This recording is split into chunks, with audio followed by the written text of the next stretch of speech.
Hello mga Yinyens, DCBTV. Please don't forget to subscribe my YouTube channel. Click the notification button para mapasa video ni upload ko. Amas ito yun sa mga Petron Amparo.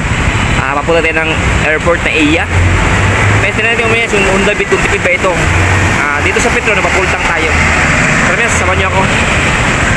Ang takbo na 33540.6. Ngayon, full bar siya, napapultang tayo dito sa Petron. Tingnan natin kung ilan yung kilometers at ilang bar ang mababawas. Balikan from Amparo Petron to Naiya Airport. Ito na yan sa yung Petron Amparo. Ayan, ayan yung MRT. Ayan. Ano yan. Marami yan, samahan niyo ako. Sa karating natin dito sa may Naiya, no? Naiya. Dito yun, tapat ng Macdo ito. Tapos yan yung sa likod ko yung Total Gas Station sa may Naiya yan. Ayun yan, so sa tapat. Ayun o, yung Naiya International Airport. Ayan. May yan.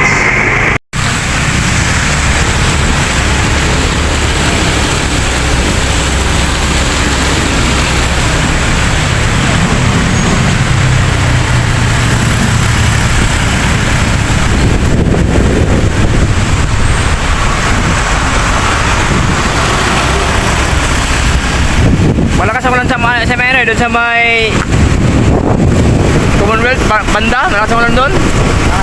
Commonwealth banda. Dito sa airport wala na masyado.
Yung ano niya mga Yinyens pala is 33,618.5. 2 bars yung ano niya from Amparo Petron, Balikan, Naiya Airport, Terminal 3, Pasay City. Ano niya mga Yinyens? 540, 540 kaya minus 33,618.5. Ano mga Yinyens? 78 kilometers. Honda Beat. 2 bars yung nabawas niya. Balikan mo yun yan sa Amparo, North Caloocan, Petron, to Naiya, Terminal 3, Pasay City. Morning mga Yinyens, no? Bagyo ngayon, bagyong Egay, no? Kagabi magbiyahe ito ng Amparo Village. From Amparo Petron to Naiya, Terminal 3 Airport, no? Balikan niya is 78 kilometers. 2 bars yung ano niya. 2 bars yung tipid pa naman niya, tipid. 78 kilometers, 2 bars. Ayan may Yinyens, no? Ano ngayon? Isang maulan na umaga kasi nga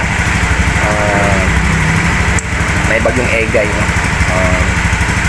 Pray lang tayo, pray, no? Sa mga kabayan na nasalata ng bagyo, no? Natamaan ng bagyo. Yung ano nila, yung mga bahay nila o yung mga lugar, ano lang, manalangin lang tayo kasi yung bagyo lilipas din yan. Okay mga Yinyens, salamat po naman Yinyens. God bless you everyone, more power, kipis na sa mabuting kalagayan. Bye bye mga Yinyens.